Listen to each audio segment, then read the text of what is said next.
ইয়াতে কৈছে যে উৎপাদকৰ সহায়ত ৭০৫৬ৰ বৰ্গমূল হৈছে। ছাত্ৰ ছাত্ৰীসকল ইয়াত ৪টাকৈ অপচন দিয়া আছে। এই ৪টা অপচনৰ ভিতৰত যিকোনো এটা এই ৭০৫৬ৰ বৰ্গমূল হ'ব। ঠিক আছে, গতিকে ইয়াত আমাক যেহেতু উৎপাদকৰ সহায়ত বৰ্গমূলটো উলিয়াবলৈ কৈছে, গতিকে আমি উৎপাদকৰ সহায়ত বৰ্গমূল উলিয়াম। তোমালোকে মনোযোগেৰে চাবা কেনেকৈ উলিয়াবা। ঠিক আছে, সো প্ৰথমতে আমি কি কৰিব লাগিব, ইয়াত যি 7056 আছে এই সংখ্যাটোৰ মৌলিক উৎপাদকবোৰ ল'ব লাগিব। ঠিক আছে, গতিকে ইয়াতে সংখ্যাটো যেহেতু যুগ্ম সংখ্যা আমি প্ৰথমতে 2ৰে কৰিছোঁ। 2 3 গুণ 6 হ'ব, 2 5 গুণ 10 হ'ব, 2 2 গুণ 4 আৰু 2 8 গুণ 16 হ'ব। ঠিক আছে, আকৌ 2ৰে কৰোঁ, 2 গুণ 2 এফালে 2 7 গুণ 14, 2 6 গুণ 12, 2 4 গুণ 8। ঠিক আছে, আকৌ 2ৰে কৰোঁ, 2 8 গুণ 16, 2 8 গুণ 16, 2 2 গুণ 4। আকৌ 2ৰে কৰোঁ, 2 4 গুণ 8, 2 4 গুণ 8, 2 গুণ 2।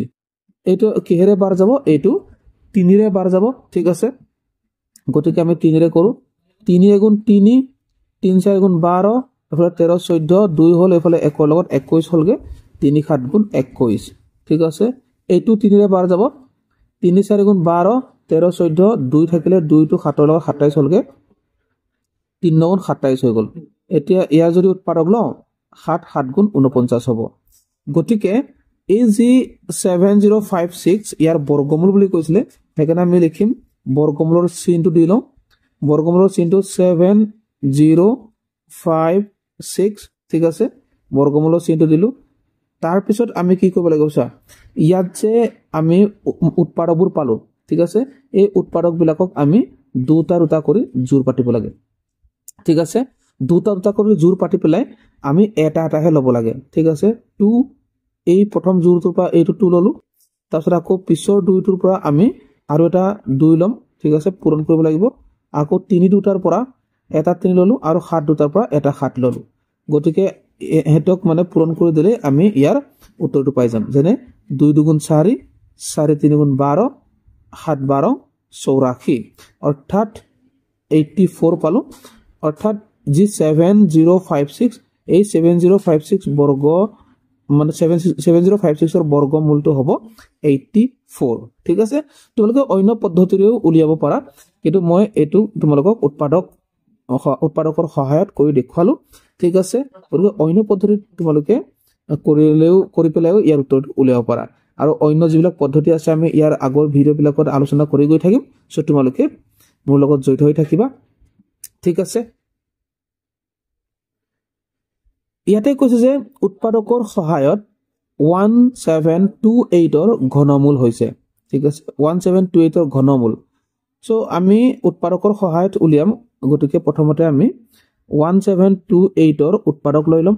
ঠিক আছে, প্ৰথমে 2ৰে কৰোঁ, 2 8 গুণ 16, তাৰপিছত 2 6 গুণ 12, 2 4 গুণ 8। অ'কে, এইফালে 2 4 গুণ 8, 2 3 গুণ 6, 2 2 গুণ 4। আকৌ 2 2 2 গুণ 4, 2 গুণ 2, 2 6 গুণ 12।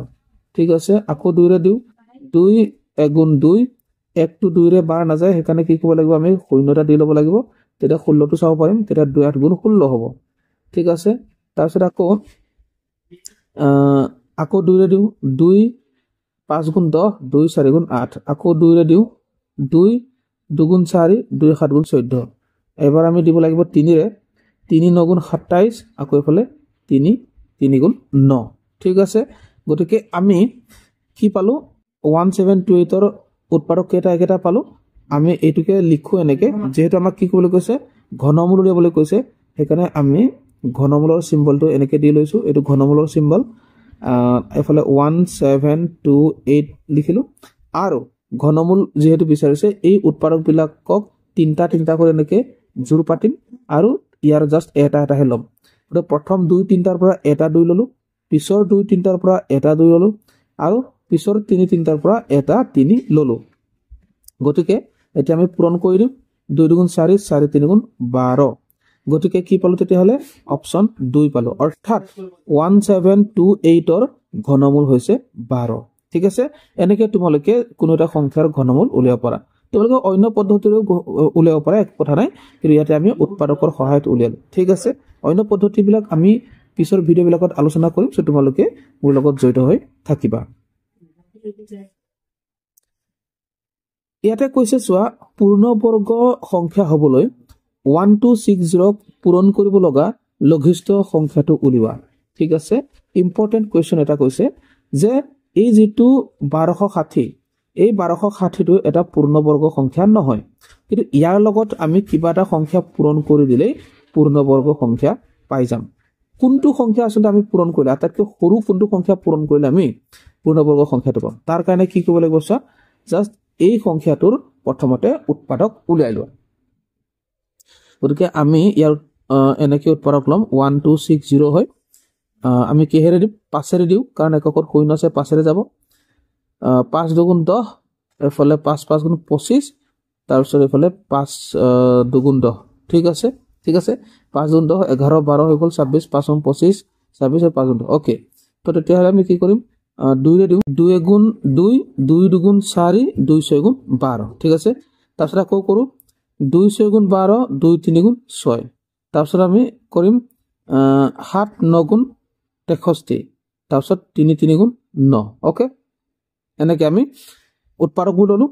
তাৰপিছত আমি কি কৰিম চোৱা, ইয়াত 1260 এই সংখ্যাটোক আমি এই সংখ্যাকেইটা পূৰণ কৰিলে পাম, সেইকাৰণে আমি লিখিব পাৰোঁ এইটো এনেকৈ। প্ৰথমতে আমি 2 পূৰণ 2 লিখিলোঁ, তাৰপিছত 3 পূৰণ 3, 3 পূৰণ 3, তাৰপিছত এটা থাকিলে 5 আৰু এটা 7। চ' ইয়াতে আমি দেখিবলৈ পালোঁ, ইয়াত যি 5 আৰু 7টো জোৰ পতা নাই। ঠিক আছে, গতিকে যিটোৱে জোৰ নাপাতে নহয়, সেই জোৰ নপতাটোকেই আমি পূৰণ কৰিব লাগিব, জোৰ পতাব লাগিব তাৰমানে। চ' জোৰ নপতাটোক জোৰ পতাবৰ কাৰণে তুমি কি কৰিব লাগিব, কি পূৰণ কৰিব লাগিব, আৰু এটা 5 পূৰণ কৰিব লাগিব, তেতিয়া জোৰ পাতিব, আৰু এটা 7 পূৰণ কৰিব লাগিব, তেতিয়া জোৰ পাতিব। ঠিক আছে, তাৰমানে পূৰ্ণবৰ্গ সংখ্যা হ'বলৈ হ'লে উৎপাদক কেইটা এনেকৈ দুটা দুটা কৰি জোৰ পতাব লাগে, আৰু যিটো জোৰ নাপাতে সেইটোকে আমি জোৰ পতাবৰ কাৰণে পূৰণ কৰিব লাগিব। যেনে ইয়াত পূৰণ কৰিবলগীয়া সংখ্যাটোহে বিচাৰিছে, গতিকে পূৰ্ণবৰ্গ সংখ্যা হ'বলৈ হ'লে 5 আৰু এটা লাগিব নালাগিব, লাগিব, 7 আৰু এটা লাগিব, কেলে, তেতিয়াহে 5 দুটা আৰু 7 দুটা হ'ব। গতিকে আমি যদি 5 আৰু 7 পূৰণ কৰোঁ, গতিকে এইটো কিমান হ'বগৈ, 5 আৰু 7 পূৰণ কৰিলে কিমান পাম আমি, 5 × 7 = 35 পাম।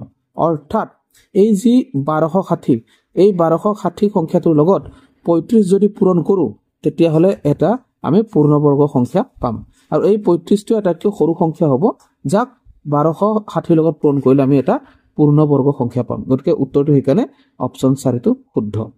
ঠিক আছে, ইয়াতে কৈছে চোৱা, পূৰ্ণবৰ্গ সংখ্যা হ'বলৈ 968ক পূৰণ কৰিব লগা লঘিষ্ঠ সংখ্যাটো উলিওৱা।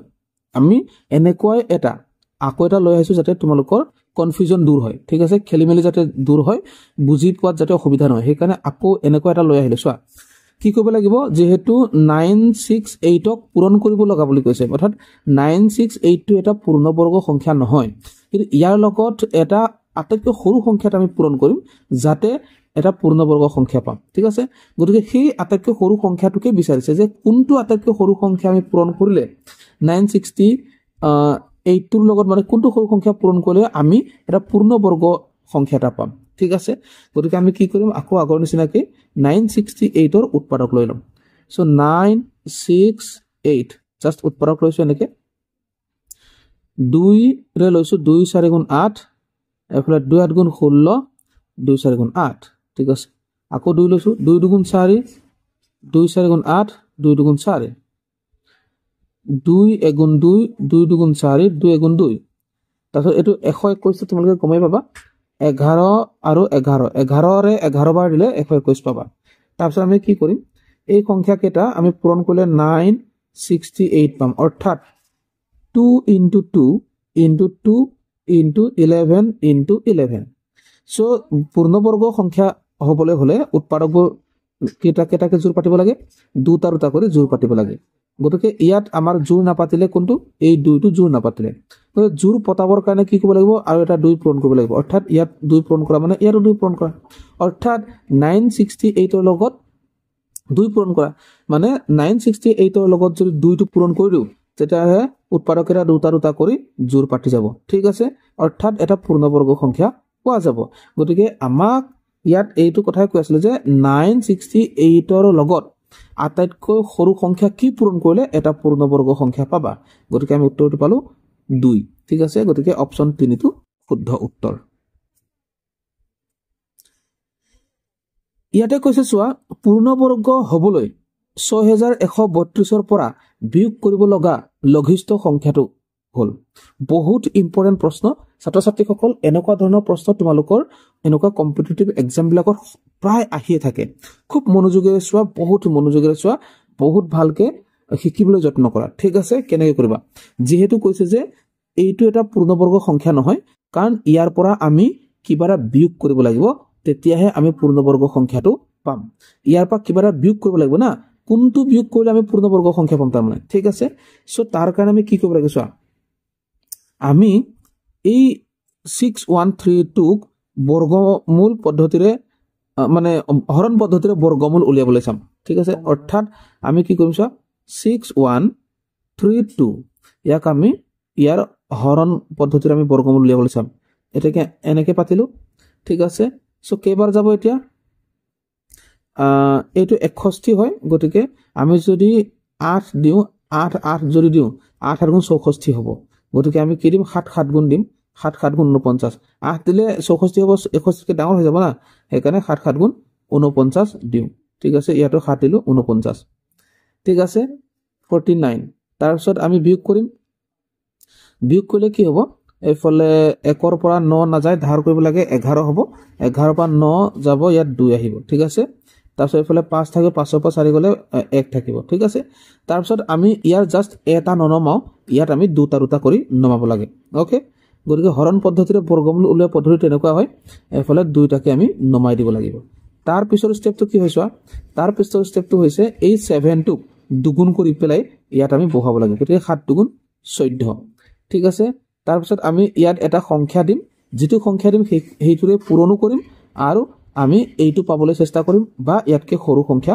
পাম ঠিক আছে গতিকে কি বহালে হ'ব চোৱা আমি যদি ইয়াত 8 যদি বহাই দিও ঠিক আছে 8 বহাল কি হ'ব 148 হ'ব না সো ইয়াত যদি 8 বহাই দিও 148 ৰ 8 বহাই দিছো 8 ৰে ইনটু কৰিব লাগিব ঠিক আছে 8 আৰু 64 4 উকলিব 6 8 4 32 32 আছে 38 এফালে কৰিব 3 8 আৰু 8 8 3 11 1184 পাইছো 9 ৰে দি চাও ইয়াৰ সমান পামগে নেকি বা ইয়াতকে সৰু এটা পাম নেকি ঠিক আছে গতিকে 14 এটো 14 আছিল ইয়াত আমি 9 লগাইছাম এটা 9 যদি 9 লগাইছাম না 9 ৰে ইনটু কৰিব লাগিব সো 9 9 81 এফালে 8 উকলিলে 9 4 36 36 8 44 হ'ব 44 ৰ 4 উকলিব 4 আকৌ 9 গুণ 9 9 4 13 গতিকে আমি 9 ৰে দিলে 1341 হৈ যায়গে গতিকে আমি 8 ৰে দিব লাগিব ঠিক আছে সো গতিকে আমি